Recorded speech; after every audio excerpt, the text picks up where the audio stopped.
Visayas at Mindanao. KBP Golden Dove Best News Program. Mula sa Head News Center ng pinakamaraming himpilan at #1 na radio network ng bayan, RMN. Ito ang numero 1. RMN News Nationwide. RMN News Nationwide. Kasama ang maasahang broadcaster, Buddy Oberas, at ang KBP Golden Dove Best Newscaster, Weng de la Peña. RMN News Nationwide. RMN News Nationwide. Headlines. Ngayong tanghali sa RMN News Nationwide, Chairman Nur Miswani at iba pang commander at tauhan ng MNLF kinasuhan na ng rebellion at paglabag sa international humanitarian law kaugnay sa pag-atake sa Zamboanga City. Panawagang People's Initiative masyadong maaga. Dapat hingayin ang desisyon ng Supreme Court ayon sa Malacanang. National Ringing of Bells isasagawa sa mga simbahang Katolika sa Biyernes kontra pork barrel. Ganda din itong ginagawang kalimban ng bayan. I'm happy at the thought na isa ngayon, maraming mga kababayan natin na napukaw ba yung kanilang pagtingin sa mga ay Pangulong Aquino sisikaping makumbinsi ang China na tumalima sa UN Convention on the Law of the Seas sa kanyang pagdalo sa ASEAN Summit sa Brunei. Balitang negosyo natin, National Program for Municipal Fisher Folk Registration ilulusad ng BIFAR. Balitang world, ang garments factory sa Bangladesh nasunog, 9 patay. Buong bansa sa boses ng balita. RMN News Nationwide. Pinakamalaking mga balita abot sa bawat Pilipino saan man sa bansa. RMN News Nationwide. Buhay Pilipinas, tanghali na po ng Miyerkules ngayon, October 9, 2013. Ito ang numero 1 ng RMN News Nationwide. Ako si Buddy Oberas. At ako naman si Weng de la Peña. Tayo ay live sa DXMB 648 RMN Malaybalay, DXDR 981 RMN sa Dipolo, DZRS 1179 RMN sa Sorsogon, at sa DYHP 612 RMN Cebu. Live pa rin international by www.rmnews.com/tv at WRMN New York, USA, at sa lahat po natin mga #1 AM station sa buong bayan. RMN News Panahon. Unahin natin ang panahon. Bahagya pong lumakas mga kasama ang Tropical Storm Santi habang binabaybayan silangan ng Luzon. Sabi yun ng Pag-asa, huling nabataan nito na nasa layong 650 kilometro silangan ng Virac, Catanduanes. Taglay ng bagyo ang lakas ng hangin, naabot sa 55 kilometers kada oras habang kumikilos ito pakanluran. Ilagang kanluran sa bilis na 9 kph. Sabi ng Pag-asa, ang paglinaw hindi ho ito nakaka-apekto raw sa bansa, ngunit pinapalakas nito ang Intertropical Convergence Zone na nagpapaulan naman sa Mimaropa, Bicol Region, Visayas at sa Mindanao. Pulo-pulong pag-ulan na mararanasan sa iba't ibang bahagi pa rin ng Luzon, kabilang na Metro Manila. Tuloy na pong islampa o kinasuhan ng rebelyon si Moro National Liberation Front Chairman Nur Miswari kaninang o kabilang din ang kanyang kanang kamay na si Javier Malik at 63 iba pa na tohan niya kaugnay sa naganap na tensyon sa Zamboanga City. Tumagal po yan ng 20 araw at ikinamatay na mahigit sa 200. Ang kay Department of Justice Secretary Laila de Lima sa Zamboanga Regional Trial Court nila isinampa ang kasong rebelyon at paglabag sa International Humanitarian Law noong Lunes. Una nang sinabi ni De Lima na hihilingin nila sa Korte Suprema na ilipat sa Maynila ang pagdinig sa kaso. Kaugnay nito ay papalipat din sa bikutan ng kustodiya sa mahigit sa 200 rebelding na aresto sa Bakbakan. Yung clearing operation sa Zamboanga City nangangalahati na ayon sa PNP. Kasama natin sa Balita Live sa Krame si Rhea Momogay. RMN Report. Halos nangangalahati na ang isinasagawang clearing operation ng pulisya sa mga barangay sa Zamboanga City na kinubkob ng MNLF Missouri faction kung saan eksaktong isang buwan na nakakalipas ngayong araw mula ng maganap ang standoff sa lungsod. Ayon kay Task Force Unit Commander Police Director Carmelo Balmoria, 40% na ang masasabing cleared sa mga unexploded ordnance at mga improvised explosive device. Ayon kay Balmoria, kabilang sa mga lugar na cleared na sa ngayon ay ang mga sumusunod: Aquaculture Center, Fisheries Compound, Zamboanga City Schools of Marine Science and Technology, City Aplaya 1 at 2 at Barangay Campo Muslima. Ayon pa sa opisyal at base sa nagpapatuloy pa rin clearing operation, 2 unexploded ordnance ang na-recover sa isinagawang clearing operation ng PNP at AFP sa Barangay Rio Hondo, habang nakuha rin ang isang hand grenade at isang 40mm mortar. Kasama mo sa Campo Crame, Rhea Mamogay, Tapak RMN. Radyo mo nationwide. Samantala, sinangayon ng pumasama ni Atty. Raul Lambino ang panawagan ni dating Chief Justice Renato Puno na maaring gamitin ng mamamayan ang kanilang karapatan na maghain ng People's Initiative para tuloy ng buwagin ang kontrobersyal na pork barrel at ang Disbursement Acceleration Program o tinatawag DAP. Ayon kay Lambino, sa kabila po ng kaliwatkan ng protesta laban dito, hindi pa rin kumikilos sa mga mambabatas, maging si Paulong Noy, para alisin ang nasabing pondo na kadalasan naging ugat ng korupsyon. Base rin anya sa Republic Act 6735, kailangan sumiti ang binabalangkas na batas sa Commission on Elections sa oras na makakuha ng pirma mula sa 10% ng kabuang bilang ng mga rehistradong botante at 3% naman ng registered voters sa bawat legislative district. Ang COMELEC naman ay siyang titingin at mag-iimbestiga kung napirmahan nga ito ng kinakailangang bilang, at kapag nakitang ito po ay sapat na, ipapublish yan sa dyaryo para malaman ng taong bayan. Natawag naman ang COMELEC ng referendum at dito naboboto kung payag o hindi ang mga mamamayan, at sakaling mayorya ang nakiisa dito, ilalathala ang resulta sa official gazette at makalipas ng 15 days sa nitong batas. Yan ay talagang kailangan mo natin ngayon. Halos wala nang tiwala yung taong bayan sa ating mga mababatas ngayon, lalo-lalo na yung mga senador at mga congressmen. Nakita na ng taong bayan na bawat galaw ng executive department at bawat galaw ng legislative department ay mayroon palang kapalit na kung ano man tawag yan, kung yung by DAP o PDAP.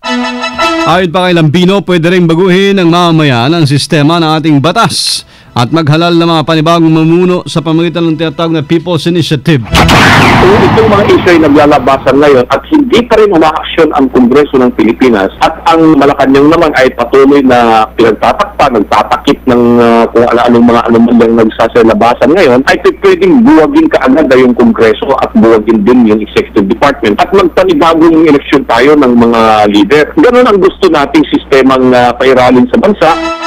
Si Atty. Raul Lambino, isang legal expert sa interview ng RMN.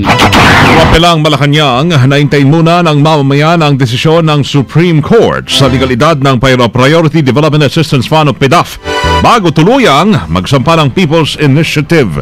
Ayon kay Presidential Spokesperson Edwin Lacerda, kung ang desisyon ng Korte ay pabor sa konstitusyonalidad nito, bahala na sila kung gusto nilang magsampa ng People's Initiative.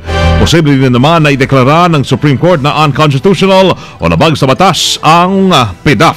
Matatataang matapos ipinanukala ni dating Chief Justice Renato Puno ang People's Initiative para mabuwag ang lahat ng uri ng pork barrel, nagsunod-sunod na rin ang pagsang-ayon ng ilang mga mambatas at legal expert kaugnay dito.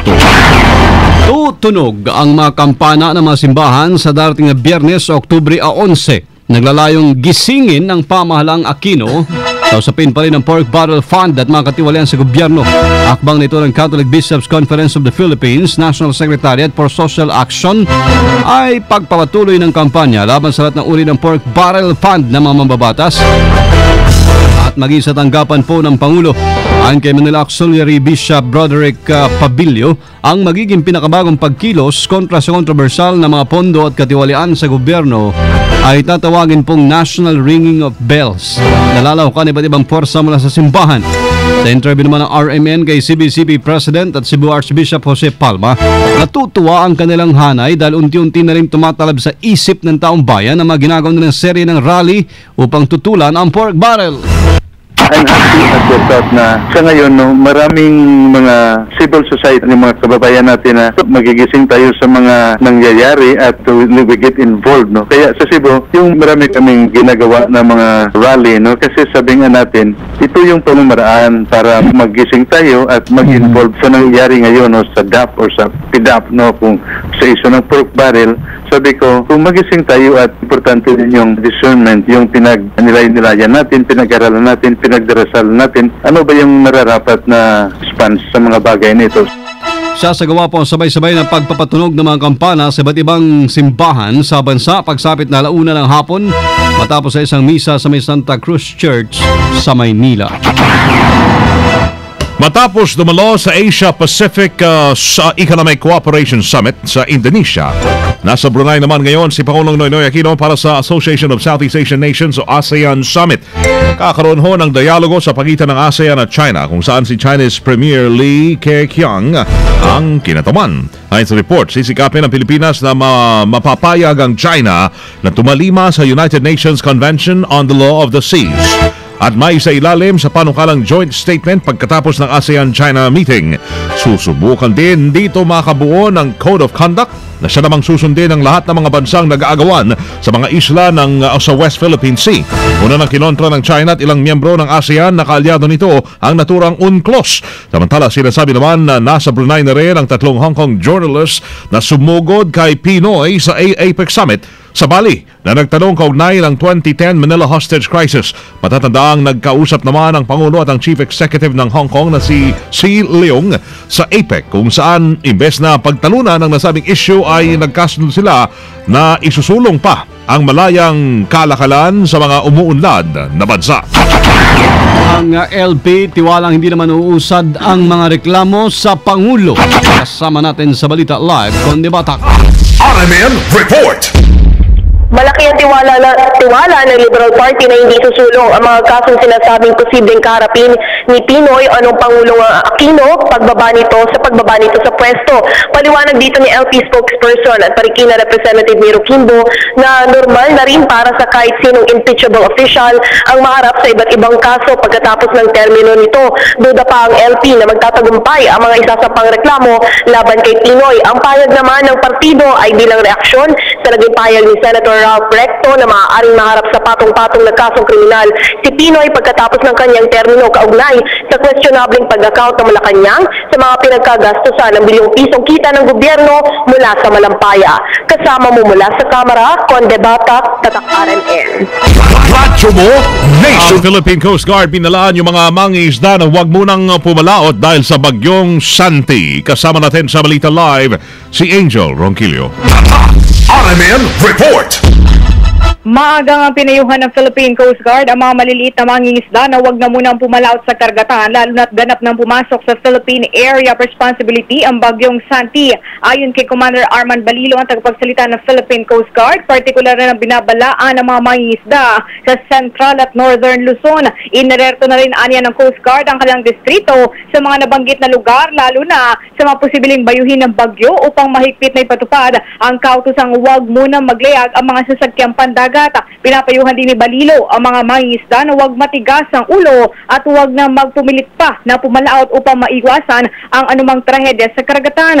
Sa pinahuling monitoring ng Pag-asa, bahagyang lumakas ang bagyong Santi habang kumikilos papalapit sa Luzon. Kasama mo sa lungsod ng Maynila, Angel Ronquillo, Tatak RMN. Radyo mo, Nationwide. RMN News Negosyo. Mga kasama, maglulunsad po na National Program for Municipal Fisher Folk Registration ang Bureau of Fisheries and Aquatic Resources o BIFAR sa Oktubre 22. Ayon kay BIFAR 6 Director Drusilla Esther Bayate, ito ay para makuha sila ng database ng mga fisher folk sa buong bansa para mapagplano ahensya ng mga programa para sa nila. Sa nasabing registration, mapag-aaralan din ng BIFAR kung paano rin makakabuo ng programa sa pangalaga at pagkukonserba ng mga yamang dagat.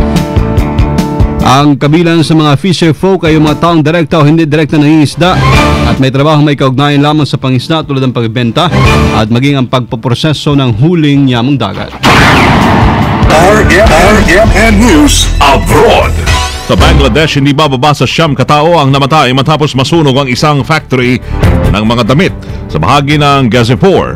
Sa ulat ay bukod sa mga namatay, may tiyatayang nasa 50 ang sugatan rin sa sunog ng sa factory sa Azwad Composite Mills na nagsimula sa knitting section.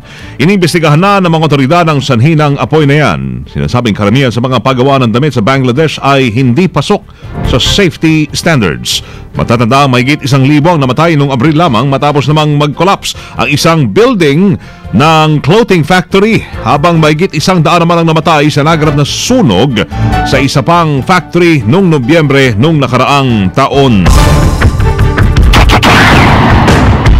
Live na live mula sa RMN News Center, Makati City, Metro Manila, Philippines. Inyo pong narinig ang numero 1 ng RMN News Nationwide ngayong Miyerkules ng tanghali na October 9, 2013. Davao tayo, susundan yung RMN News, Diretso Balitang Davao sa DXDC 621. Panoorin po ating naging pagbabalita ngayon alas 12 ng tanghali. Sa YouTube, i-type lamang ang RMN News Nationwide. Thank you, Lord. Muli po tayo nagkasama-sama. Salamat din ho sa inyo naging panahon sa amin. Kasama niyo serbisyo publiko, ako si Buddy Oberas. At Weng de la Peña. Dito pa rin sa tahanan na may pinakamaraming number 1, pinakamaraming himpilan. RMN. Radyo mo, Nationwide. Pinakamalaking mga balita abot sa bawat Pilipino at bansa-bansa. RMN News Nationwide. Ng PhilHealth alas 12, di 18. That time check was brought to you by